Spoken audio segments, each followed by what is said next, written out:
Bueno, les presento ahora la siguiente oradora, María Laura Tinelli, Malala, también conocida por ese nombre. Es la directora y fundadora de Acrux Partners.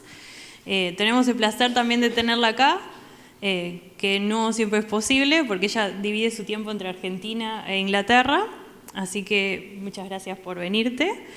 Y creo que ella tiene un rol muy clave en el Cono Sur, promoviendo la inversión de impacto, desde su emprendimiento, su empresa ya.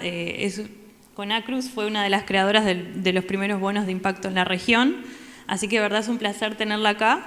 Y les quiero agregar una anécdota cortita, que sabíamos que ella venía y queríamos como aprovechar su tiempo y toda su sabiduría, y ella sin dudarlo enseguida dijo que sí, tengo estos espacios libres, y ayer por ejemplo se fue toda la tarde hasta Durazno, fue y volvió para dar un taller a jóvenes que están estudiando ya, que para mí eso habla mucho de ella, de que sabe un montón y sabe compartirlo también. Así que las dejo disfrutar de Malala. Con muchos amigos uruguayos con quien venimos co-construyendo esta nueva versión del capitalismo reseteado, que la llamamos inversión de impacto, pero que también se llama de muchas otras maneras. Entonces hoy quería charlar con ustedes un poco acerca de por qué la inversión de impacto y qué viene a ser la inversión de impacto dentro de todo lo que venimos charlando el día de hoy y dentro de lo que todos ustedes trabajan, el rol de los inversores en cambiar el sistema para bien.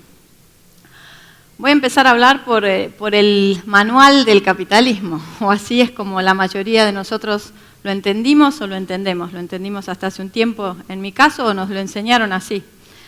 Adam Smith, que es el que acuñó el término de la mano libre del mercado, se lo conoce por este libro, que es La riqueza de las naciones, en donde él menciona una vez la mano libre del mercado. Si ustedes leen el libro y buscan, está mencionado una vez. Y después habla de un montón de otras cosas. En La riqueza de las naciones, Adam Smith en realidad lo que hace es como una segunda fase de su primer libro, que se llamaba La teoría moral de los sentimientos, que lo escribió en 1759. Y lo fue iterando a lo largo de su vida. La última publicación fue un año antes de morirse. En la teoría moral de los sentimientos, él habla de que ninguna parte del sistema puede crecer en detrimento de las otras. Entonces, él dice que los sentimientos que mueven al hombre no son solo la maximización de su beneficio personal, sino que también está movido por sentimientos de generosidad, sentimientos de bien público, sentimientos de justicia, y que eso, junto con su sentido de racionalidad por generar una vida digna para él y para sus familias, es lo que mueve al sistema. Pero que el sistema se rompe si una parte crece por encima de las otras. Entonces, después él publica su segundo libro y habla de la mano invisible del mercado, pero en realidad no se lo puede entender, no podemos entender cómo concibe él el sistema sin entender que en realidad toda la economía no se mueve y todo el mercado, estamos muy acostumbrados a hablar de mercado, no ocurre en un vacío. El mercado, el ágora de los griegos, es la confluencia entre la comunidad y la naturaleza. Y es en donde las personas interactuamos y transaccionamos, como dice Bernardo del Toro, no solo bienes y servicios económicos, sino también emociones. Transaccionamos política, transaccionamos cultura, creamos comunidad. El mercado es lo que nos une como comunidad y es donde interseccionamos con la naturaleza y con cómo producimos. Entonces es importante a veces leer o releer al padre del capitalismo con esta mirada y entender que la visión meramente económica primero no nos sirve, y hoy es la viva prueba con todos los ejemplos que nos han dado, de que así no va más y de que en realidad nunca fue concebido de esta manera. Esto viene del World Economic Forum, lo publican todos los años.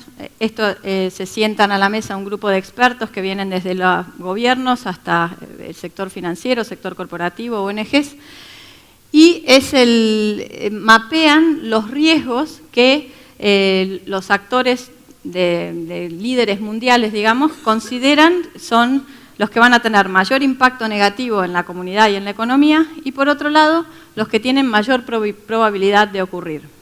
Lo verde es el medio ambiente, lo azul, es la política, lo amarillo son riesgos cibernéticos, ataques cibernéticos, etc. Y lo violeta son riesgos políticos. Entonces, ellos mapean todos los años los riesgos a los que nos enfrentamos como comunidad global, y si ustedes miran esto año tras año van a poder ver una tendencia clara a cómo, por ejemplo, en los últimos años los riesgos medioambientales van subiendo, no solo en la escala de la intensidad del impacto que eso va a tener, sino también en la probabilidad de que ocurra y el daño que eso puede ocurrir. Pero también lo que vemos acá son dos fenómenos. El primero es la tragedia de los comunes. La tragedia de los comunes habla de que cuando un actor del ecosistema o un grupo pequeño de actores actúa para beneficio propio sin considerar el impacto que tiene en el resto, eso genera un problema para el grupo más grande. Y esto es lo que estamos viendo hoy, con el medio ambiente, con la inequidad social en la que vivimos. La segunda tendencia que vemos acá es que podemos agrupar estas variables que ellos miden todos los años en tres grandes grupos, en la A, la S y la G, en problemas de gobierno corporativo o de gobierno, en problemas medioambientales y en problemas sociales. Y en realidad, usando este mapa podemos entender por qué el sector corporativo y el sector financiero también están empezando a prestar cada vez más atención a estos lineamientos que vienen embotellados, si se quieren, o empaquetados en la A, la S y la G, porque son tangibles, porque son reales y porque hacen que podamos operar de manera menos eficiente en este mercado, en esta construcción del desarrollo tanto de compañías como de países, como de la sociedad en general. Entonces, lo que vemos hoy es que están muchos actores de mercado trabajando en la construcción de este nuevo sistema que sea más respetuoso del balance que debe haber entre la A, la S y la G, pero a la vez vemos que tenemos que desandar un camino que lleva muchos años.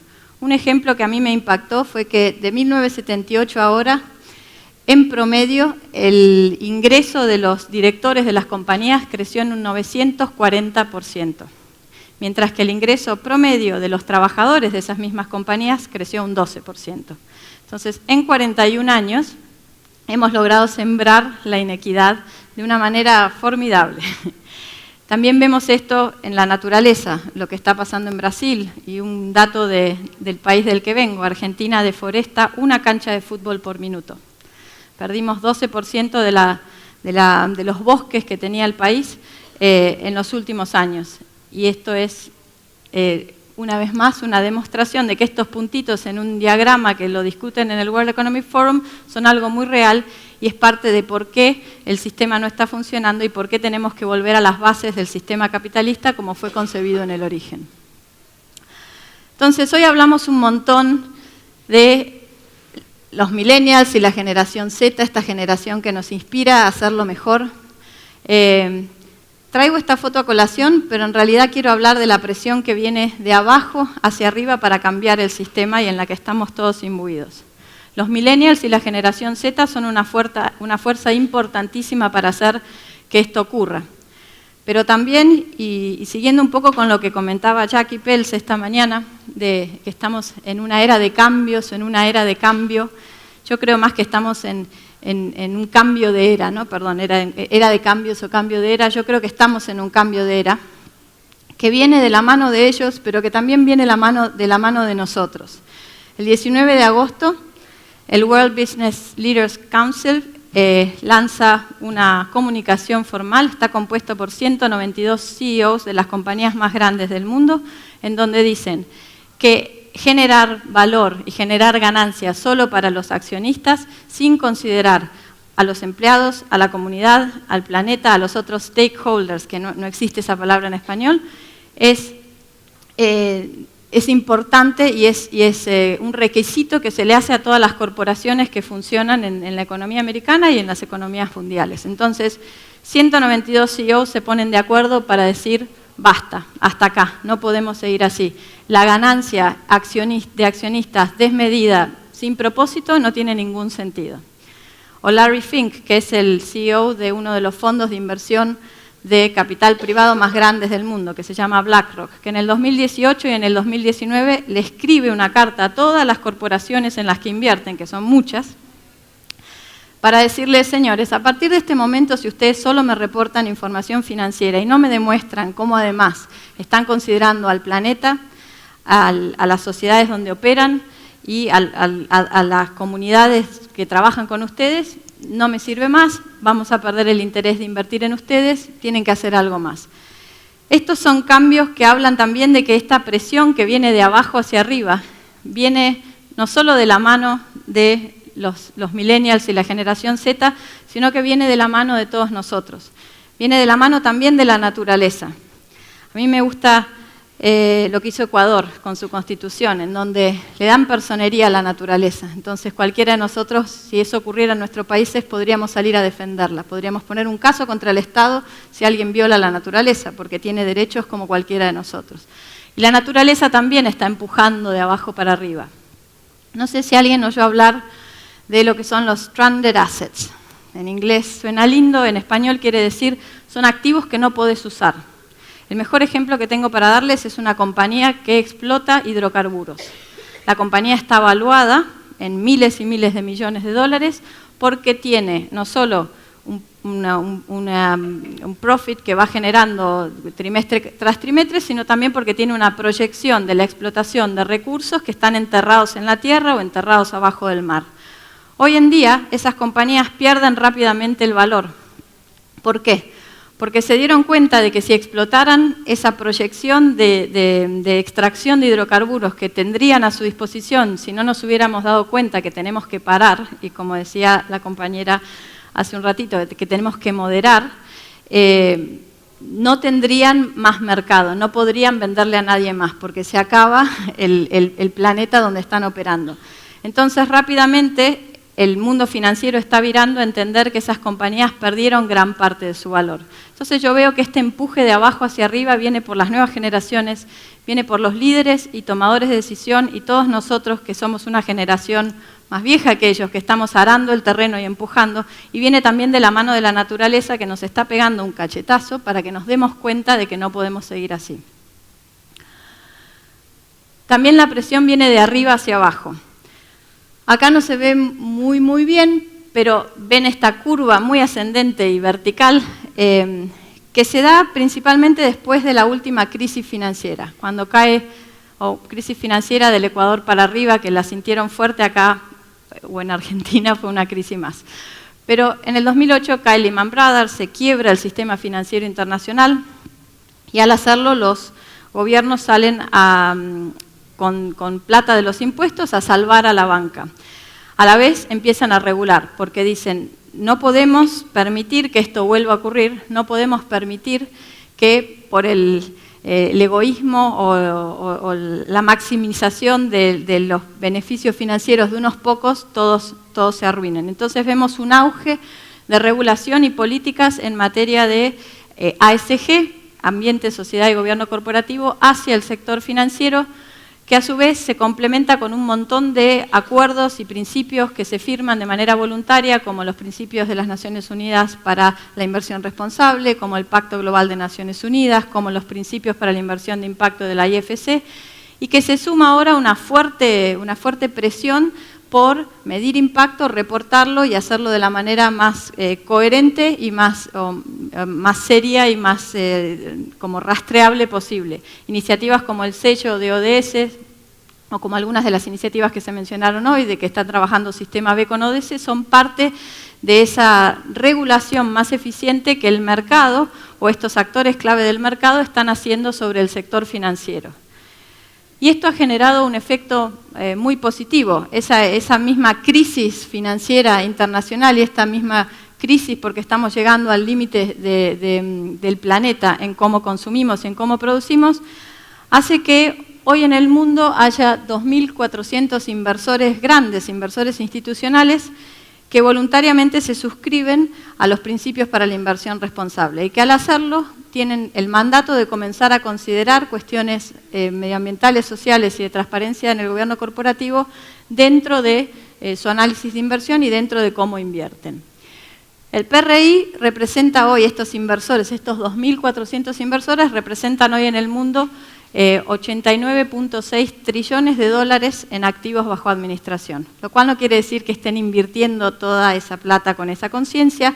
De esos casi 90, solo 23 trillones de dólares son invertidos con esta lógica y esa inversión es rastreable.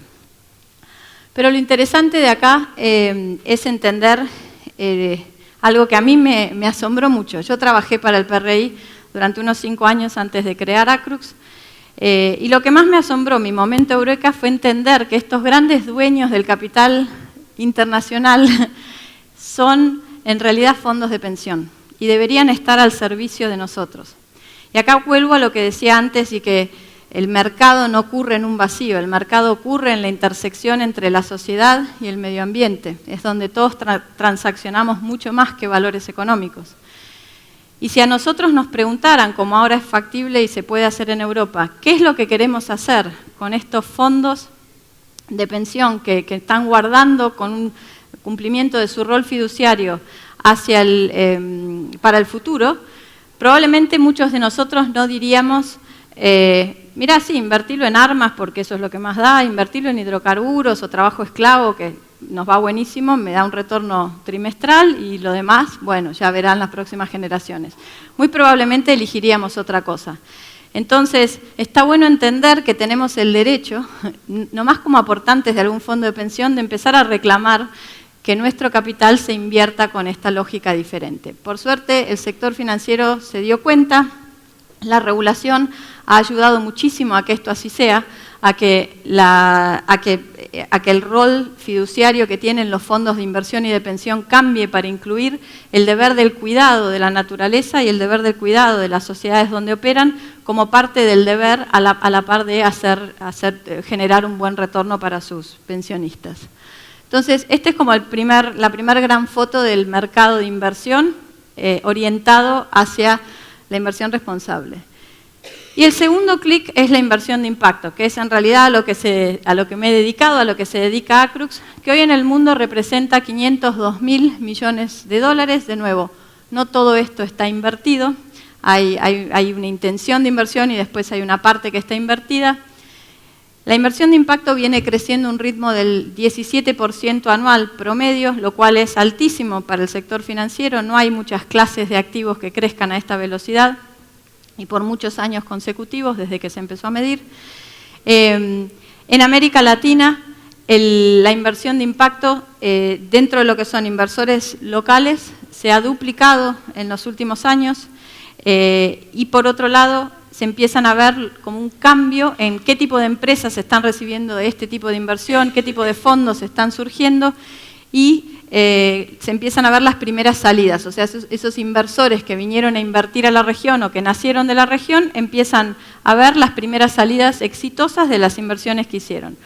Lo cual denota que hay un crecimiento en la región y en el mundo muy importante. América Latina es el segundo destino de este tipo de inversiones a nivel global en cuanto a interés de estos inversores internacionales y estamos en posición de recibir, si estamos listos para esa oferta de capital, unos 33.000 millones de dólares. Entonces, estamos en la mira de muchos de estos inversores, no solo porque tenemos buena capacidad emprendedora, tenemos iniciativas interesantes, sino también porque acá se dan algunos de los problemas más grandes a resolver a través de alinear el poder del sector financiero con las necesidades de cambio, tanto en cuestiones de inequidad social como en cuestiones medioambientales. Entonces, América Latina, por su matriz productiva, que se dedica a la explotación de recursos finitos, no importa el país que miremos, en donde existe una gran inequidad social, es una de las regiones del mundo con mayor inequidad social, es atractiva para generar esos cambios que hacen falta a través de invertir.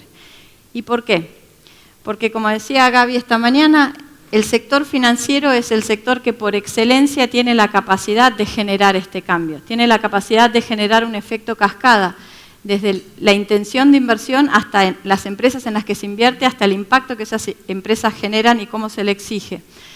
Y es por eso que la inversión responsable y la inversión de impacto son tan importantes y un ingrediente tan importante para cambiar muchas de las situaciones que hoy discutimos acá, que muchos de ustedes tratan de cambiar a través de las empresas que representan o a través de las empresas que crearon, y es como también lo que nos congrega a todos, ¿no? Si nos acordamos de que el mercado es lo que nos invita a transaccionar en muchos órdenes de nuestra vida, este es uno de los condimentos esenciales del mercado, es donde transaccionamos también lo económico. Es por eso que al ver este crecimiento en América Latina, este mapa era muy distinto hace 2 años, no había tantos fondos dando vueltas, invirtiendo en esta región. A mí me llena de esperanza, en decir, bueno, se están alineando los actores que necesitan alinearse para cambiar el paradigma para bien. Entonces, y para ir cerrando, lo importante es volver a las bases. Entonces yo al principio hablé del libro La riqueza de las naciones, pero este es el libro que hay que leer primero. Este es el libro en donde Smith explica cuál es la base de la teoría de mercado. Lo que tenemos que hacer es rehumanizar al mercado. Hemos deshumanizado al mercado.